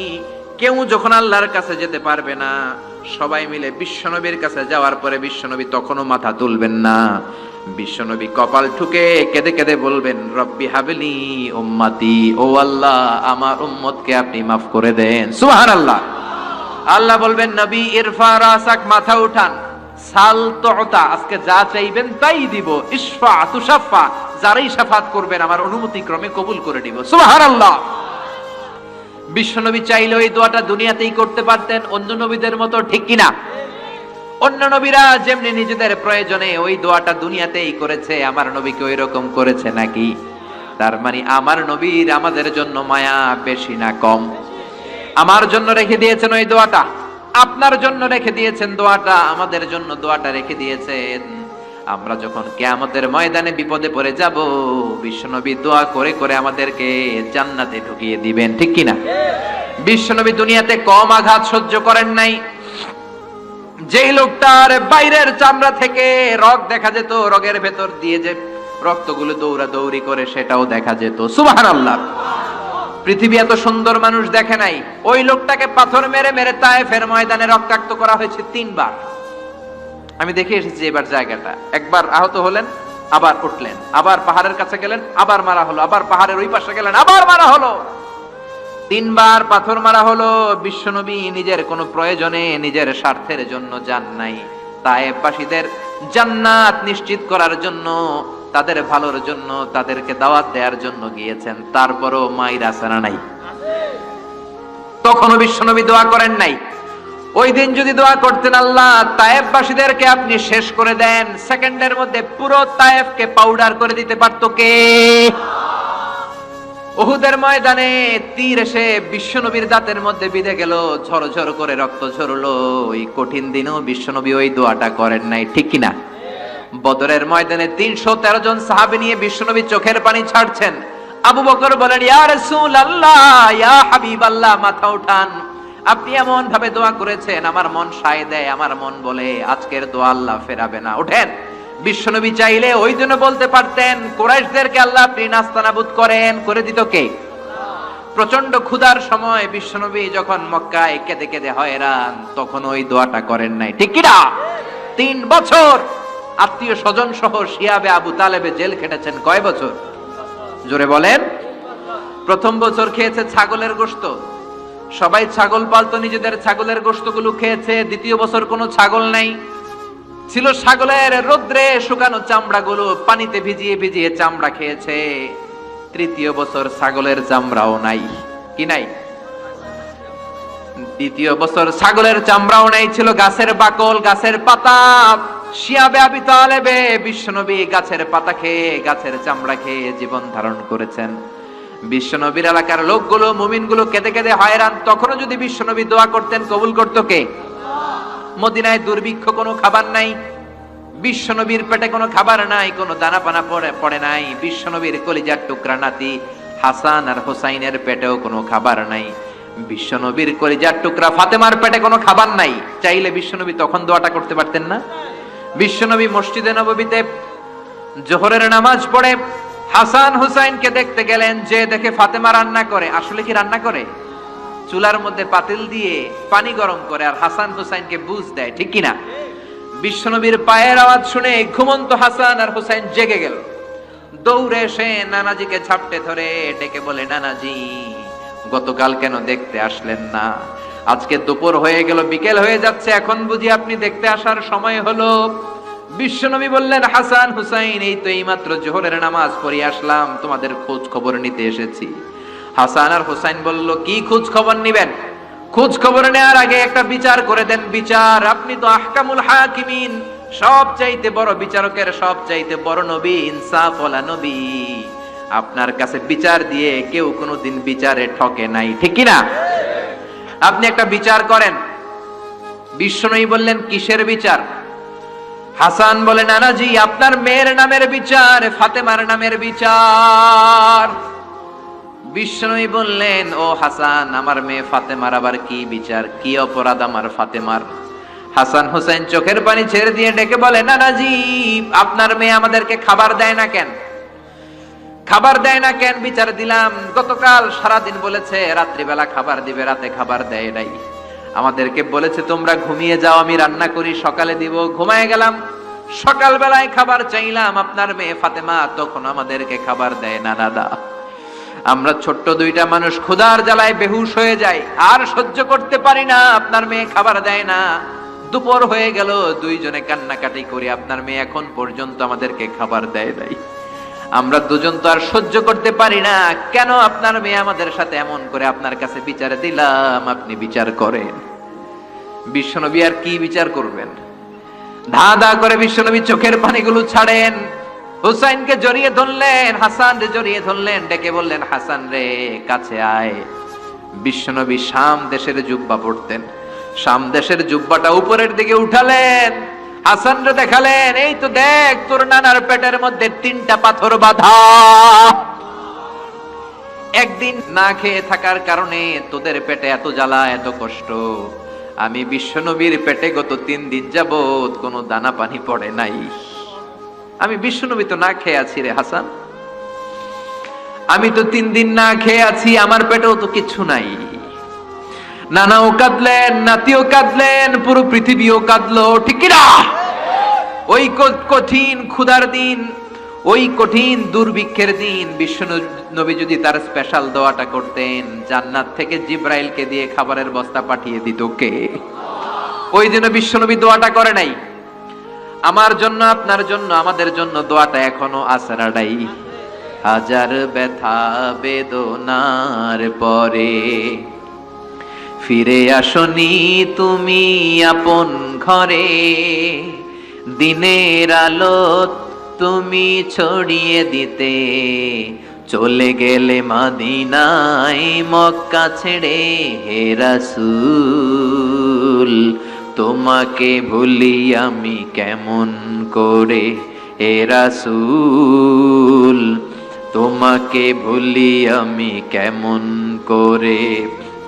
খেয়ে না খেয়ে দিন প্রচারের কাজে নিজেকে দিয়েছ বিলিয়ে, তায়েফের কাফিরেরা চিনল না সে আলো, দুষ্ট ছেলেদের পিছু দিল লেলিয়ে, পাথরের আঘাতে ক্ষত বিক্ষত হয়ে সারা শরীর থেকে রক্ত ঝরে। হে রাসূল, তোমাকে ভুলি আমি কেমন করে? হে রাসূল, তোমাকে ভুলি আমি কেমন করে? পড়েন আল্লাহু আকবার। কি দিল দরিয়া নবী ছিল, নিজের বিপদের কথা ভুলে গিয়ে, নাতির বিপদের কথা ভুলে গিয়ে, ফ্যামিলির কথা ভুলে গিয়ে উম্মতের জন্য কেঁদেছে, ঠিক কিনা? গোটা বিশ্বের জন্য শিক্ষা এনেছে, সভ্যতা এনেছে, আমাদেরকে ভদ্রতা শিখিয়েছে। আর ওই নবীরে গালি দেয় এরকম কিছু ব্লগার বাংলার জমিনে আছে না নাই? তারা মানুষ নাকি শয়তান? এগুলো পিতৃ পরিচয়হীন জারদ সন্তান, জোরে বলেন ঠিক কিনা? দুই জায়গায় কেউ যদি আমাদেরকে ইনসাল্ট করে আমরা সহ্য করতে পারি না। এক হচ্ছে কোরআন, কোরআনকে নিয়ে গালি দিলে আমাদের কলিজায় আগুন আছে না নাই? বিশ্বনবীরে গালি দিলে কলিজায় আগুন ধরে যায়, যদি না ধরে যায় তুমি মুমিন নাও, তুমি মুনাফিক। চিল্লা এখন ঠিক কিনা? বিশ্বনবীরে গালি দিলে কলিজায় আগুন লাগে, কলিজায় আগুন লাগে মুসলমান। কার কার লাগে? দু হাত উঁচু করে আল্লাহর দেখা। লিল্লাহে তাকবীর, লিল্লাহে তাকবীর, লিল্লাহে তাকবীর। আল্লাহ আমাদের হাতগুলোকে কবুল করে নাকি আমরা পড়ি আমিন। আর জোরে পড়েন আমিন। এজন্য বিশ্বনবীর সুন্নাহ আমাদের আসল সম্বল। বিশ্বনবী যে শিক্ষা আমাদের কাছে রেখে গিয়েছেন সেটাই সম্বল, ঠিক কিনা? বিশ্বনবীর আগের গুনাহ মাফ, পরের গুনাহ মাফ, তারপরেও তিনি আল্লাহর কাছে যখন দোয়া করতেন ছোট্ট বাচ্চার মতো হাউ মাউ করে কেঁদে দোয়া করতেন। আমরা করি? আমাদের কান্না সেই না? এত পাষাণ আমাদের হৃদয়, এত আধুনিকতার মধ্য দিয়ে আমরা সময় কাটাচ্ছি। সোশ্যাল মিডিয়ার ভেতরে আমাদের এত সময় দেয়া হয়। এই সোশ্যাল মিডিয়া আমাদেরকে ঘুমাতে দেয় না, আমাদেরকে স্বাভাবিকভাবে চলতে দেয় না, আমাদের অন্তরটাকে নরম হতে দেয় না, ঠিক কি না? আমাদের কান্না আসে না, আমাদের হৃদয় পাষাণ হয়ে গেছে, আমাদের হৃদয় নরম হয় না। অন্যের দুঃখে আমরা দুঃখ পাই না, অন্যের দুঃখে যারা দুঃখ পায় না তারা মানুষ হতে পারে না, ঠিক কি না?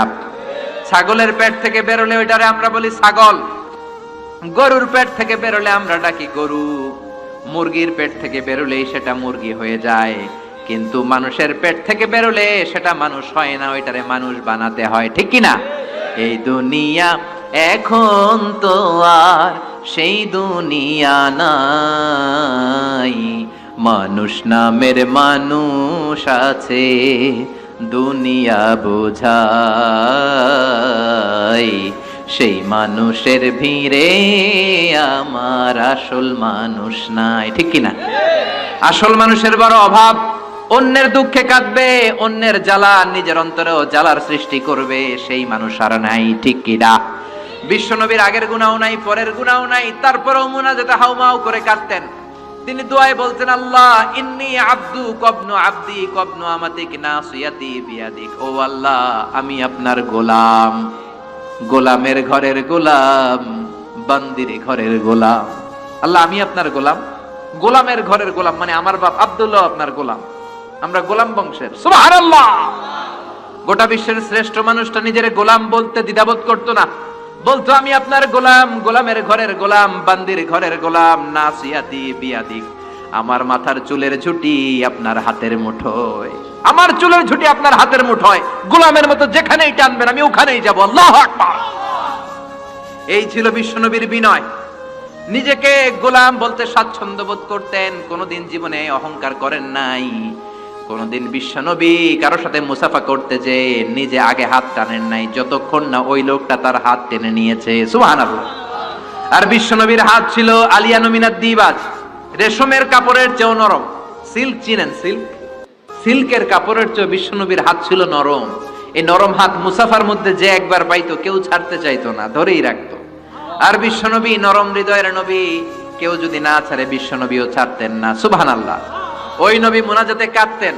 এজন্য ভাইরা এই কথা বললেন না আল্লাহ আমার দোয়া শোনে না, আপনি দোয়ার মতো দোয়া করেন নাই, এজন্য শোনে নাই, ঠিক কি না? দোয়া কবুল হওয়ার রহস্য হচ্ছে চোখের পানি। বিশ্বনবী বললেন দুইটা চোখের পানি আল্লাহর কাছে সব চাইতে সেরা। এক হলো জিহাদের ময়দানে রক্তের ফোঁটা, দ্বিতীয় হলো আল্লাহর ভয়ে মোনাজাতের মধ্যে চোখ থেকে বেয়ে বেয়ে পড়া পানির ফোঁটা। আবার বিশ্বনবী বললেন অনুশোচনার চোখের পানি, চোখ দিয়ে নাকের ডগা বেয়ে বেয়ে জমিনে পড়ার আগে ওই দোয়াটা কবুল করে নেয় কে? এজন্য চাওয়ার সময় নিজেরে ছোট করেন, বলবেন আল্লাহ আমি আপনার গোলাম, গোলামের ঘরের গোলাম, বান্দির ঘরের গোলাম, আমার চাইতে ক্ষুদ্র ছোট কেউ নাই, এমন কোন গুনাহ নাই আমি করি নাই, তুমি ছাড়া আমারে পার করার কেউ নাই, ঠিক কিনা? এরকম দোয়ার মধ্যে নিজেরে ছোট করে দেন, আপনার দোয়া কবুল করবে কে? এজন্য সব সময় চাইবে একজনের কাছে, তিনি কে? একদল আছে বা এক শ্রেণীর লোক আছে, রোগে যখন পড়ে তখন আল্লাহরে ডাকে, রোগ ভালো হয়ে যায় আল্লাহরে ভুলে যায়, আছে না নাই? নির্বাচনের আগে আল্লাহরে ডাকে, নির্বাচন শেষ আল্লাহরে ভুলে যায়, আছে না নাই? সমস্যায় পড়েছে আল্লাহরে ডাকে, সমস্যা নাই আল্লাহরে ভুলে যায়, আছে না নাই? এমন করা যাবে না, সব সময় ডাকবেন। তবে রব্বুল আলামিন বলেন স্পেশাল কিছু সময় আছে, ওই সময় দোয়া করলে দোয়া কবুল করে নেয় কে? তাহাজ্জুদের সময় দোয়া করবেন। ওয়া মিনাল লাইলি ফাতাহাজ্জাদ বিহি নাফিলাতান লাকা আসা আন ইয়াবআসাকা রাব্বুকা মাকামাম মাহমুদা। তাহাজ্জুদের নামাজ পড়লে আপনার মর্যাদা বাড়ায় দিবে কে? এখন হুজুর আমরা তো ফজরই পড়ি না, তাহাজ্জুদ কখন পড়মু? তাহাজ্জুদ তো তাদের যারা ফজর পড়ে, ঠিক কি না? ফজরই তো পড়ে না, তাহাজ্জুদ কখন? ফজরের সময় মসজিদের বেহাল দশা। ফজরের সময় যত মসজিদে নামাজ পড়লাম খালি মুরব্বি চাচাদেরকে পাওয়া যায়, ইয়াং ছেলেরা নাই। ফজরের নামাজ মুরব্বীদের জন্য নয়, ফজরের নামাজ তোমাদের মতো ইয়াংস্টার যারা আছো তাদের জন্য, ঠিক কি না? ওয়াদা করো সূর্যপুরের মসজিদগুলোতে যুবকরা যে ফজরের নামাজে মসজিদ ভরে দিবা, রাজি আছো? রাজি আছো যুবকেরা? এই যৌবন বয়সের ইবাদত আল্লাহর কাছে সবচাইতে প্রিয়। খেয়াল করে বোঝার চেষ্টা করো। যুবক বয়সে যদি গভর্নমেন্ট সার্ভিস করো, বার্ধক্যে উপনীত হলে পেনশন আছে না নাই? অনুরূপ ভাবে যুবক বয়সে যদি ইবাদত করো, বার্ধক্য অবস্থায় ইবাদত করতে না পারলেও পেনশনের হিসাবে তোমার আমলনামায় সওয়াব দিয়ে দিবে কে? এজন্য যুবক বয়সের ইবাদত আল্লাহর কাছে প্রিয়। মসজিদ তখন ধরে যখন আর কাজ করার সুযোগ নাই। মসজিদে তখন যায় যখন কেউ চাকরিতে নেয় না। মসজিদে তখন যায় যখন ঘরের কেউ তার সাথে কথা বলতে চায় না, মানে বয়স হয়ে গেছে 70। তখন দাড়ি রাখে যখন শেভ করতে গেলে হয় গাল কাটবে নয় ব্লেড ভাঙবে, ঠিক কি না? এজন্য যুবক বয়সে মসজিদে যাও। এখন তোমাদের রক্ত গরম, যা চাও তোমরা তাই করতে পারো। যেই মুরব্বী বাবাদের দাড়িগুলো পাকা হয়ে গিয়েছে তারাও তোমাদের মতো ওই বয়সটা পার করে এসেছে, ঠিক কি না? দুদিনের দুনিয়া, অল্প কয়েকটা বছরের ব্যবধানেই তোমার চুল পাকতে শুরু করবে। তোমার এই রক্ত গরম শরীরটাও ঠান্ডা হয়ে যাবে। তোমার আশেপাশে আর কেউ ঘুরবে না, কেউ তোমারে ডাকবে না, কেউ তোমারে গুনবে না। চিল্লায় বলেন ঠিক কি না? এজন্য কিয়ামতের দিন বিশ্বনবী বলেন, বনি আদম 5টা প্রশ্নের উত্তর না দিয়ে কেউ পা নাড়াতে পারবে না। এর মধ্যে একটা প্রশ্ন হলো, যৌবন বয়সটা তুমি কেমন কাজে লাগিয়েছো? যৌবন বয়সে কি ইসলামের পক্ষে স্লোগান দিয়েছো নাকি রাম আর বামপন্থীদের দলে গিয়েছো, ঠিক কি না? যৌবন বয়সে কি তাফসীর মাহফিলে গিয়েছো নাকি মমতাজের গানের কনসার্টে গিয়েছো? যৌবন অবস্থায় তুমি কি কোরআনের অর্থ পড়েছো, ইসলামী সাহিত্য পড়েছো নাকি চটি বই পড়েছো, ঠিক কি না? পাই টু পাই কিয়ামতের দিন জিজ্ঞেস করবে কে? আল্লাহ। চিল্লায় বলেন কে? আল্লাহ। এজন্য তাহাজ্জুদের অভ্যাস করেন। যারা তাহাজ্জুদ পড়ে তাদের চেহারায় একটা আলাদা গ্লেস আছে। লোকটা কালো হলেও, যদি কালো রঙের লোক হয়, একটা গ্লেস আছে। আমার অনেক কালো বন্ধু আছে। আমি মিশরে পড়েছি, students of more than 100 nationalities we used to study, stay and dwell in the same place. 100টারও বেশি দেশের ছাত্র থাকতাম। আমার অনেক আফ্রিকান বন্ধু ছিল, কুচকুচে কালো, তেল তেলে, কিন্তু কালো হলেও চেহারা একটা সৌন্দর্য আছে না নাই?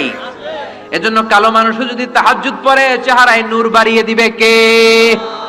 2 নম্বরে হলো আযান আর ইকামতের মাঝখানে যদি দোয়া করে, ওই দোয়া কবুল করে কে? এটা অনেকে জানে না। আযান দিয়েছে, মসজিদে গিয়েছে, সুন্নত নামাজ পড়ে বসে আছে, কখন ইকামত হবে, আরো 5 মিনিট বাকি, মাথা চুলকায়, আছে না নাই? মোবাইল টেপাটেপি করে, ফেসবুকিং করে, ঘড়ির দিকে তাকায় আছে, ঘড়ির কাঁটাও ঘুরে, ওর মাথাও ঘুরে, আছে না নাই? তো বসে থাকবা কেন তুমি? 5 মিনিট সময় আছে, চাইতে হবে কার কাছে? বাজারে যাওয়ার সময় যেমনি আপনি লিস্ট করে নিয়ে যান, এটা লাগবে ওটা লাগবে, মসজিদে যাওয়ার সময় মোবাইলের টুকি নিয়ে যান, কাগজের টুকি নিয়ে যান। আল্লাহ আমার সুন্দরী বউ লাগবে, বউ দাও, দিবে কে? এই বেটা, দিবে কে? নেককার বিবি লাগবে, দিবে কে? গোল্ডেন এ প্লাস পেতে চাই, দিবে কে? উমরা করতে চাই, পাসপোর্টে ভিসা লাগে না, ভিসা করে দিবে কে? দুরারোগ্য ব্যাধি, অনেক ওষুধ খেলাম, অনেক দেশে গেলাম, কোন ডাক্তার ভালো করতে পারে না, কিন্তু ডাক্তারেরও বড় ডাক্তার আছে না নাই? কেউ যেটা পারে না, পারে কে? আযান ইকামতের মাঝখানে দোয়া আল্লাহ ফেরায় না। হাদিসে এসেছে, দুআ লা ইরাদ্দু বাইনাল আযানি ওয়াল ইকামা। আযান এবং ইকামতের মাঝখানের সময়টাতে দোয়া করবেন। তারপরে বিশ্বনবী বললেন, দুবুরাস সালাওয়াতিল মাকতুবা, ফরজ নামাজের পরে দোয়া করলে কবুল করে কে? আল্লাহ। আমাদের দেশে আসসালামু আলাইকুম রাহমাতুল্লাহ, আসসালামু আলাইকুম, আমিন ইয়া আরহামার রাহিমিন, আছে না নাই? এই দোয়া বিশ্বনবী এইভাবে দোয়া করতেন না। বিশ্বনবী সালাম ফেরানোর পরে পড়তেন আল্লাহু আকবার। কি পড়তেন? নামাজ শুরু আল্লাহু আকবার দিয়ে, শেষও আল্লাহু আকবার দিয়ে। তারপরে সাহাবীদের দিকে ফিরে বসতেন। আমাদের দেশে শুধু ফজরের নামাজ আর আসরের নামাজ, এই 2 ওয়াক্তে ইমাম সাহেব ফিরে বসে, ঠিক কিনা? কিন্তু সুন্নাহ হচ্ছে 5 ওয়াক্ত নামাজেই ইমাম সাহেব মুসল্লিদের দিকে ফিরে বসবে। এরপরে বিশ্বনবী পড়তেন 3 বার আস্তাগফিরুল্লাহ, আস্তাগফিরুল্লাহ, আস্তাগফিরুল্লাহ। তারপরে বিশ্বনবী পড়তেন আল্লাহুম্মা আনতাস সালাম ওয়া মিনকাস সালাম, এই দোয়াটা। এরপরে পড়তেন রাদিতু বিল্লাহি রাব্বা, এই দোয়া। এরপরে পড়তেন আল্লাহুম্মা লা মানিআ লিমা আ'তাইতা ওয়া লা মু'তিয়া লিমা মানা'তা ওয়া লা ইয়ানফা'ু যাল জাদ্দি মিনকাল জাদ। তারপরে আয়াতুল কুরসি পড়তেন। তারপরে বিশ্বনবী 33 বার সুবহানাল্লাহ, 33 বার আলহামদুলিল্লাহ, 33 বার আল্লাহু আকবার, আছে না নাই? এই তাসবিহগুলো আগে আপনি পড়বেন ঠান্ডা মাথায়। এরপরে যদি দোয়া করতে মনে চায়, সম্মিলিত মনে চায় করেন, একা একা মনে চায় করেন, বা হাত তোলা ছাড়া এমনি মুখে করেন, সমস্যা নাই, কিন্তু আগে তাসবিহ গুলো পড়তে হবে। চিল্লায় বলেন ঠিক কি না? এই তাসবির সুন্নাত নাই। মানুষগুলো এত অস্থির, সালামের পরে কখন বেরোবে, কখন বেরোবে, মনে হয় পাবলিক টয়লেটে ঢুকছে, ঠিক কি না?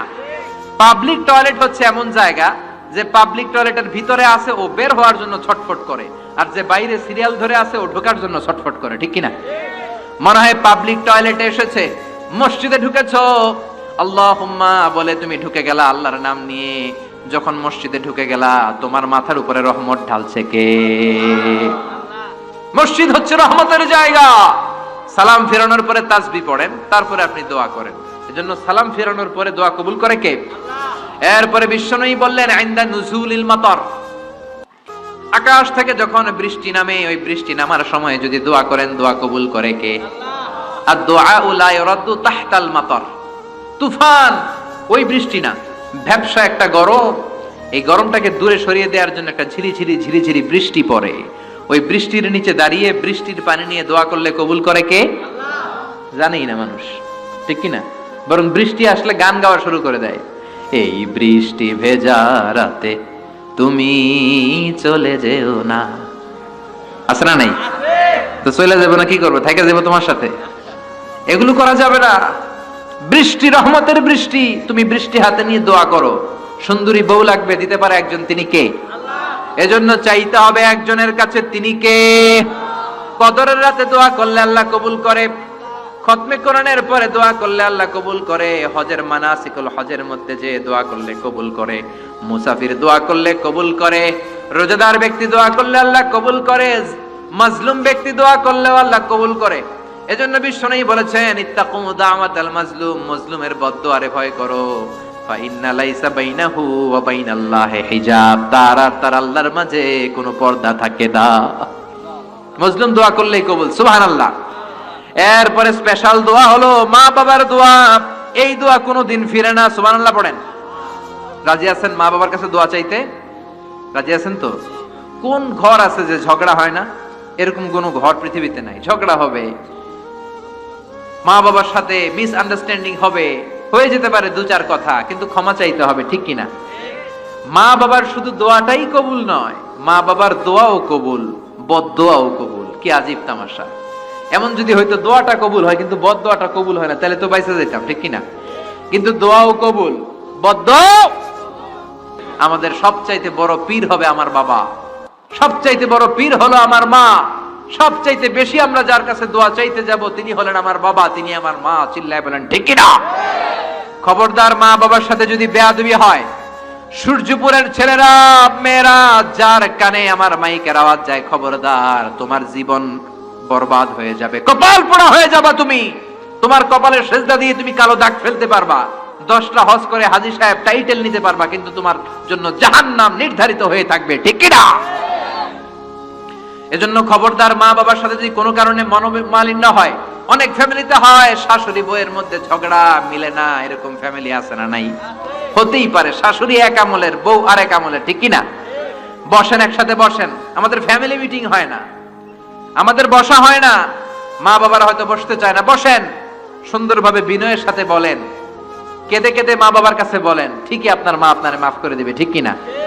মায়ের পা ধরে যদি কেউ মাফ চাওয়ার মতো মাফ চায়, এমন কোন মা নাই যে মাফ না করে বসে থাকতে পারে, ঠিক কিনা? এজন্য খবরদার, মা বাবা যাদের বেঁচে আছে তাদের কাছে দোয়া চান, তাদের দোয়াই আপনার বড় সম্বল, ঠিক কিনা? চাইবেন তো? কারো যদি বেয়াদবি হয়ে থাকে, পা ধরে ক্ষমা চাইতে রাজি আছেন? রাজি আছেন সবাই? আল্লাহ পাক আমাদের সবাইকে কথাগুলো বুঝার ও আমল করার তৌফিক দান করুক, আমরা পড়ি আমিন। এজন্য বিপদে আপদে সব সময় আমাদের ভরসা এবং আস্থার জায়গা একটা, তিনি কে? এই দরবারটা 24 আওয়ার্স খোলা। দুনিয়াতে অনেক দরবার বন্ধ হয়ে যায়, সুপার শপ বন্ধ হয়ে যায়, অফিস আদালত বন্ধ হয়ে যায়, কিন্তু আল্লাহর দরবার 24 ঘন্টা খোলা আছে না নাই? আপনি যখনই মনে চায়, কি সুন্দর 2 রাকাত নামাজ পড়ে কপাল ঘষে ঘষে সেজদা দিয়ে আল্লাহ বলে একটা ডাক দেন, সাথে সাথে আপনার ডাকে আল্লাহ সাড়া দিয়ে দিবে। এজন্য আল্লাহর কাছে চাইতে রাজি আছেন তো? সব সময় আমরা একজনের কাছে চাইবো, চিৎকার করে বলেন, তিনি কে? আল্লাহ আমাদের সবাইকে কথাগুলো বোঝার ও আমল করার তৌফিক দান করুক, আমরা পড়ি আমিন। সুবহানাকাল্লাহুম্মা ওয়া বিহামদিকা আশহাদু আল্লা ইলাহা ইল্লা আনতা আস্তাগফিরুকা ওয়া আতুবু ইলাইক। যতগুলো কথা বলেছি কোরআন সুন্নাহ থেকে বলেছি, বানিয়ে কিছু বলি নাই। এত কথা বলতে পারবো ভাবিও নাই। খুবই অসুস্থ ছিলাম, ক্লান্ত ছিলাম। আল্লাহর মেহেরবানিতে কিছু কথা আপনাদের সামনে উপস্থাপন করতে পেরে আল্লাহর শুকরিয়া জানাচ্ছি। আল্লাহ যেন প্রথমে আমাকে এই বিষয়গুলোর উপর খালেস নিয়তে আমল করার তৌফিক দান করে এবং আপনাদের সবাইকে আমলের তৌফিক দান করে। পড়েন আমিন। আপনারা সবাই ভালো থাকবেন, সুস্থ থাকবেন। যারা আমাকে ইনভাইট করেছেন তাদের শুকরিয়া, যারা এসেছেন তাদের শুকরিয়া, অত্র এলাকার যারা ময়মুরব্বী রয়েছেন তাদের শুকরিয়া। সবাই ভালো থাকেন, সুস্থ থাকেন, কোরআনের সাথে থাকেন। আবারও হয়তো দেখা হয়ে যাবে কোনো তাফসিরুল কোরআনের ময়দানে। আসসালামু আলাইকুম ওয়া রাহমাতুল্লাহি তাআলা ওয়া বারাকাতুহু।